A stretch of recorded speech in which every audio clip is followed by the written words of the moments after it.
добродушие, гордость и честь до конца твоих дней в тебе были. Сколько качеств тебе, их не счесть, ведь за это тебя и любили. Со дня гибели подполковника ФСБ Алихана Калиматова прошло 15 лет, но память о нем живет в родных, близких, сослуживцах и в стенах родной школы. Каждый год героя здесь вспоминают в песнях и стихах. Десятиклассница Роза на таких встречах ведущая уже не первый год. Биографию Алихана Калиматова, чье имя носит школа, знает наизусть. О жизненном пути героя России часто рассказывают и учителя на уроках. Для нее он не просто бывший ученик этой школы, делится девочка, он тот, с кого стоит брать пример. زين مخاردين دوش سكخنو إجل دوش سكخنو شي بحن دوش شي قم بحن دوش سعدو دوش سكخنو. Такие мероприятия у нас проходятся каждый год, и наши организаторы пытаются все чаще и чаще их проводить, чтобы дети знали, чье имя мы носим. Целеустремленный, смелый, а еще исключительный патриот своей родины. В начале нулевых Алихан Калиматов, сотрудник управления ФСБ по Самарской области, и не раз участвовал в проведении контртеррористических операций на Северном Кавказе. Нес службу в горячих точках. В 2002 году для дальнейшего прохождения службы был переведен в Москву. Дважды был представлен к ордену Мужества, а материалы, получаемые им в оперативной работе, неоднократно докладывались в ФСБ России. Бывшим учеником очень гордится и педагог Ольга Калиматова. Но вы знаете, героями не рождаются, ими становятся. Самый тяжелый момент, в них просыпаются самые лучшие качества.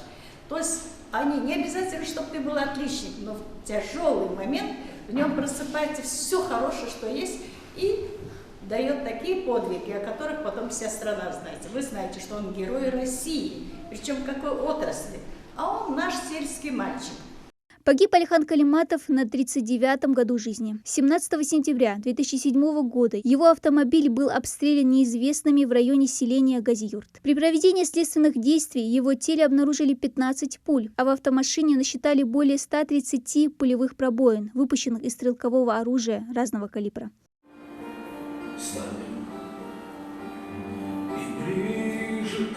У него остались жена и двое детей. Указом президента России от 4 ноября 2007 года за героизм, мужество и отвагу Алихану Калиматову присвоено звание Героя России посмертно. Ольга Евгеньевна вспоминает один разговор с Алиханом Калиматовым за 3 года до его смерти. Он очень мечтал, чтобы на месте его родной школы построили новую, более просторную. Во сне бы нам не снилось, что у нас такая будет школа. 3 этажа, 100 с чем-то кабинетов. Я захожу в эту школу, диву даюсь и думаю, как жаль, что Алихан не увидел все это. Сейчас в спецсоставе ученики временно находятся в Сунжинском лицее. Новое здание 4-й Сунжинской школы совсем скоро распахнет свои двери. Учащиеся педагоги с нетерпением ждут открытия, ну а память об Алихане Калиматове, как и прежде, будут передавать следующим поколениям учащихся. В сердце народа он был и остается образцом мужества, чести и достоинства. В честь Алихана Макшариповича ежегодно проводят спортивные турниры по боксу и шахматам. А в 2017 году в Самаре открыли бульвар имени Героя России Алихана Калиматова. На главном корпусе Самарского государственного университета, в котором учился Герой России, установлена в честь него мемориальная доска. Дана Плиева, Магомед Даскиев, Новости 24.